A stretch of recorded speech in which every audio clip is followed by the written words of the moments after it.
Hey, what's up? This is Joe. I'm in Southwest Virginia. Excuse my voice, I'm still getting over a sinus infection. So this week I'm going to pick up where I left off last time in the little town of Linares in Nuevo Leon and take you on the ride up to the border. I picked a terrible time to try to cross back into the U.S. because it was Memorial Day weekend. Exhausted, dehydrated. The temperature was about 95 degrees. Ended up staying with my friends in South Texas, Slick Scooter Rick and his wife Josie, who when I crossed had sort of taken me in when my bike was broken down, helped out with tools, and let me stash some stuff at their place. I apologize to any of my friends who I didn't get to see this time. I love you guys, and I hope to catch you on the flip side if I didn't see you this time. So basically, once I got to Rick and Josie's place, I was pretty dehydrated from the ride and standing around in the sun and all of that. So I rested up there for a couple of days and just had an awesome time on Memorial Day weekend, hanging out with them in a really warm, kind of a family type of environment.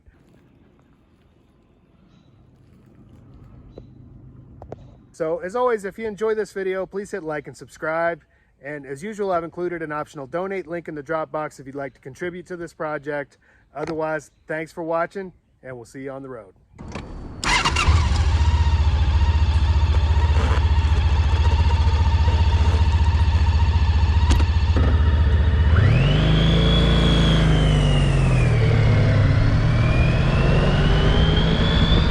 After 6 weeks in Mexico, it was time to come home. My mom had been suffering from a number of kidney ailments, and I still needed to sit down and try to evaluate the fueling problem with my ST. When I bought the bike, I'd gotten a smoking deal, or so I thought. The tires were dated from 2009, so it was obvious the bike had been sitting. Since then, I'd been having nothing but problems, and it had become exceedingly troublesome to repair on the road. I was losing patience, which is a nice way of saying I was just about done.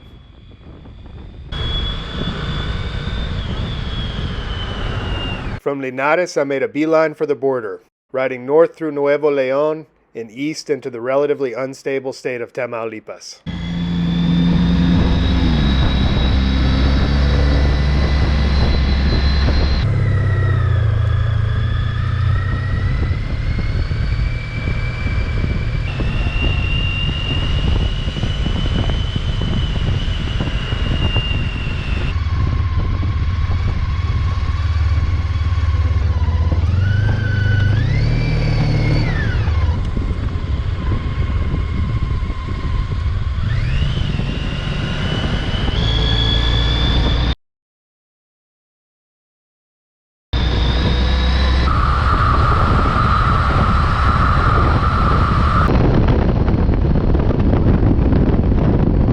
The heat was approaching the upper 90s as I pulled into the town of China. I'd made a grave error in choosing to leave late, the repercussions of which I'd be feeling in just a short time. Oiga, la moto se veía bien en la sombra allá. Si quiera, no pasa nada. Sí, ok, gracias. No se preocupe.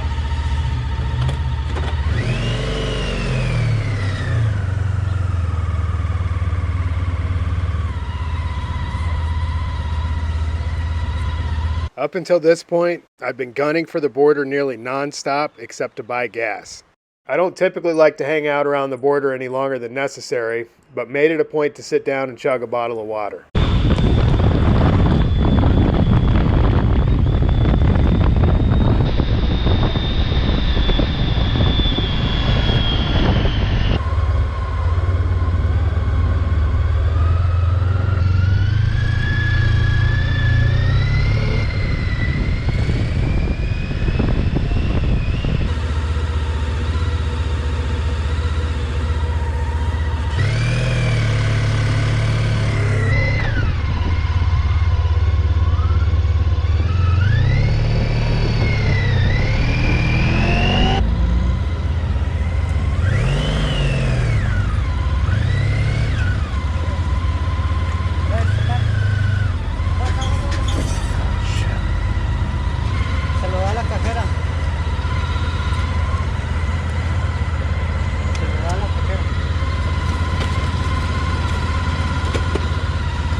As I began getting closer to the border, there was a serious backup due to road checks. It's good to be on a motorcycle in these situations. Riding on the shoulder of the highway, I went around the traffic, which probably saved a good half hour.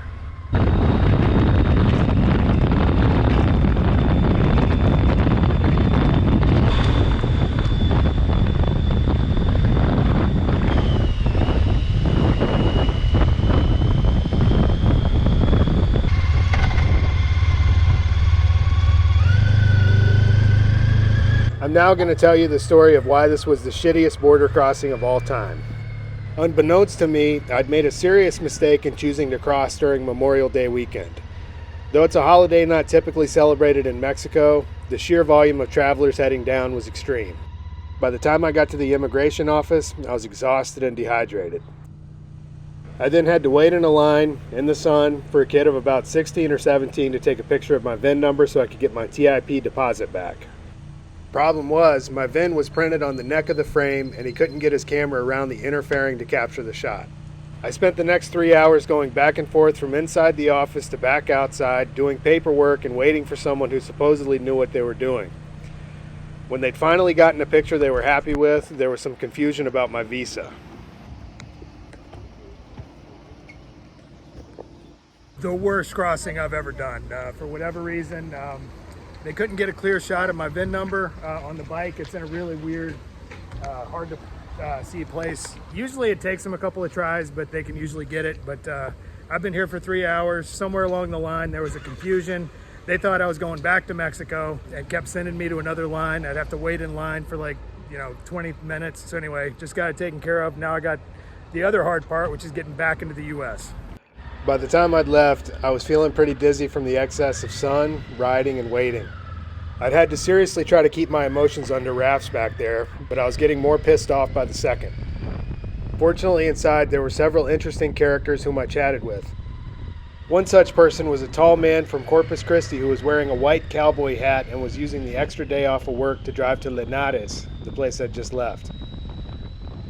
Earlier in the day, I'd called up Slick Scooter Rick and he invited me to his place for dinner. He and his wife Josie had graciously adopted me last time I was here in Broken Down, and I was looking forward to seeing them and picking up a stash of tools I'd strategically left at their place when I crossed. I paid my $1 and headed across the nearly 4-mile Anzalduas International Bridge.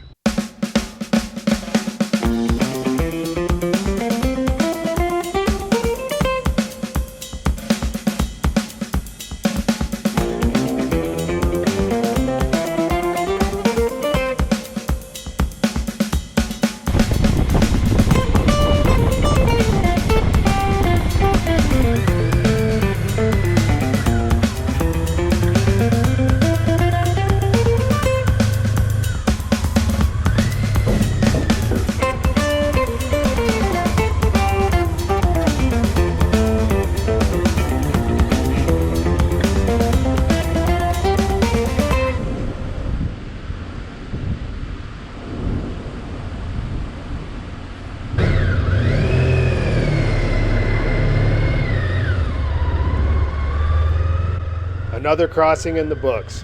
When I talked to Rick earlier, I'd given him an estimated arrival time of between 2 and 3 p.m. It was now almost 6, and he still lived an hour away.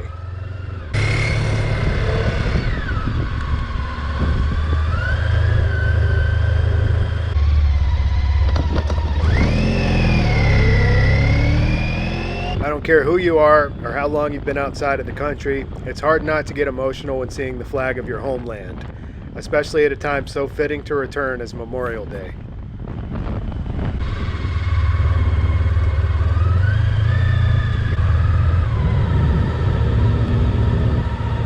Now that I was back, one last thing I needed to do was change the rest of my pesos back to dollars, which can be done at any Casa de Cambio.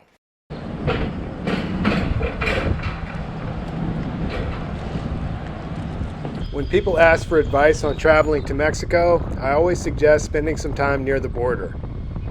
Being in South Texas, you have plenty of opportunity to brush up on your Spanish since a lot of folks speak it. What's more, you'll get a glimpse into Mexican culture while still maintaining the relative security of the U.S. I love South Texas for this reason. Is it Mexico? Absolutely not. But it's about as close as you can get this side of the Rio Grande.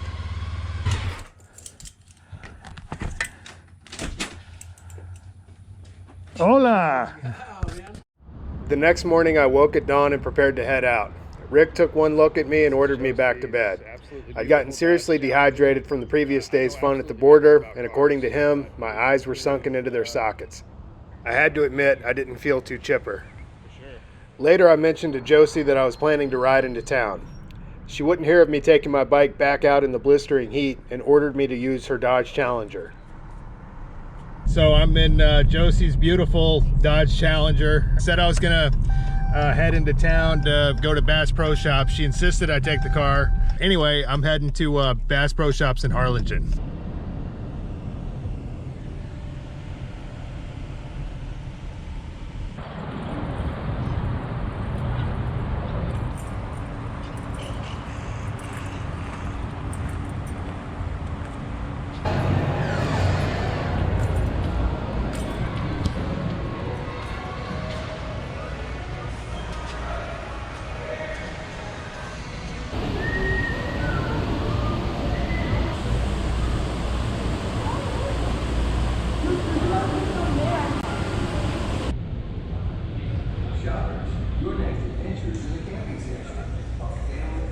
I made a point to pound as much water and electrolytes as possible and headed to a nearby barbecue joint for just the thing to fix me up.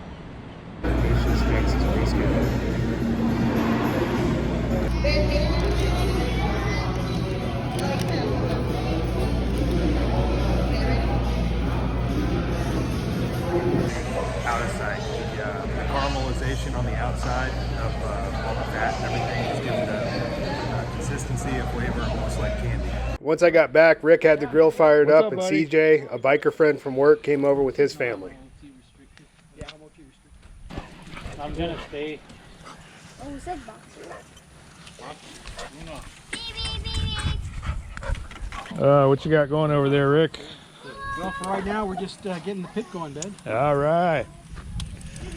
Life does not suck out here in South Texas. No, it's pretty good. I've not been hungry. I don't think I've had a hungry minute since I've been here. So You're gonna gain back all that weight. do it right. I know all that weight that I lost. I'm gonna gain it right back. Yeah. All the dieting you're always doing Goes right to my hips. Yeah, yeah, I noticed. I didn't want to say anything, but yeah. What you got there, Rick? Oh, I got a little marinated chicken. Marinated chicken, secret recipe. Secret recipe, old family's secret recipe. He told me the secret recipe, okay. So it's not so secret We're anymore. not leaving today. It's like the bush bean secret. That's some good thick steel too on that thing. Yeah, it was made well. It's not just like a barrel. It's like thick reinforced steel, it looks like. Good heavy casing. Yeah. Casing is what they call it. Casing, okay.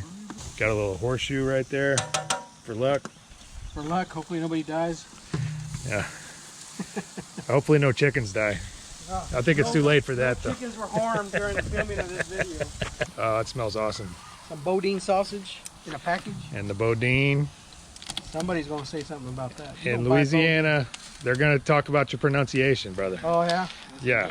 It ain't Bodine. Well, then we'll just call it chorizo, huh? El chorizo. El chorizo. Let it perk. A star, since we are in the great state of Texas. Yeah, you could take it to Mexico, embark on a second career.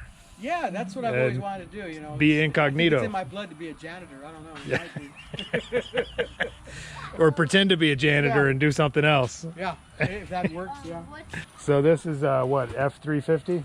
It's an E150. E150, okay, right. So Rick is going to take this van presumably to Sturgis after he gets a couple of bugs worked out on it. Hopefully we'll see you up there. For sure, man. I'll have to go bug you up there. I hope so. I can tell you a place to park this thing, but you already have a camping site, don't you? Yeah, it's going to be Bear Butte River. Yeah, that's a nice one, man. Nice little that's place. yeah. People there seem to be really friendly. You're just going to be there during the rally, or you going to stick around after? Probably stick around after. Awesome, I got like awesome. 2.5 weeks. Yeah, because I'm going to be, us rally workers here out there with not a lot of time on our hands, but all of our friends are there and we never have time to hang out. So, I usually tell people, check out the rally after the rally.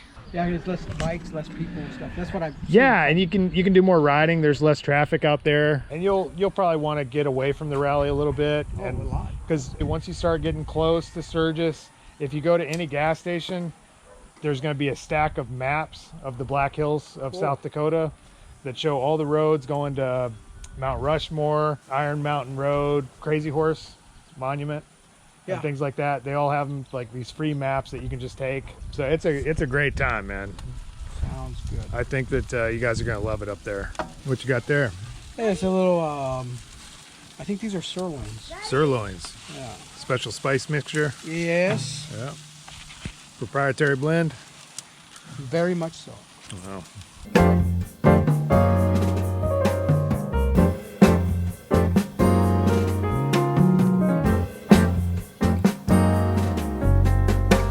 We've got horses and Josie out here. Those are Cheyenne. Cheyenne? Yeah, because of the red color that they have. Cherokee. Cherokee. This is Cheyenne, Uh-huh. the young one, and Lady is the older one. Okay. Looks like a good spot to be a horse. Yep, they're very lucky horses. When it rains or storms, they get in here in this area, so they're protected from the rain. During the time that I was out of town, we got a rum bill, so Rick didn't have to worry about taking them outside or anything. So they could eat here, and all he had to worry is just feed them in the morning, so they can have their, their grains and stuff. So Cool. Cool. This is gonna be the cooking with Josie and Rick show. The guys at work call the garage R&J Honda Emporium. yeah, the garage. Earlier, Rick had placed a top secret order for the best tamales in South Texas. Top secret. Just after nightfall, the guy showed up with the goods. Best tamales in South Texas? We came and did it because my car broke down. Y ahora sí, ya definitely. Yeah. Yeah. So yeah, you're cruising, you have to cruise in style, no? Yeah. Now I'm too much up in the motor. Okay, this is a two chicken or the chicken and pork? Chicken and pork. Okay. Te voy a dar el número para que te hable a la otra, Yeah, or cuando catch you guste. wherever you're in the bar. Yeah. Thanks for coming out here, bro. I was busy with the barbecue pit and I couldn't. Don't worry. Cuando quieras, just let me know. As long as you give me a little bit of time. Yeah. Porque Yeah. estaba esperando en la roast. Okay, he's got the good stuff.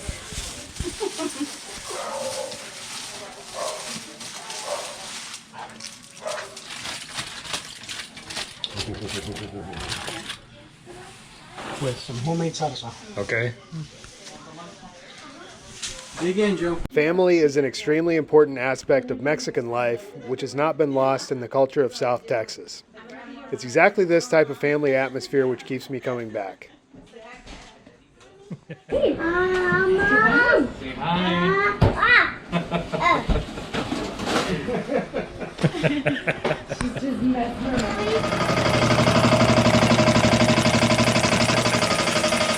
That's cool, man. After airing up my tires the next morning with Rick's state-of-the-art antique belt-driven air compressor, I followed him out.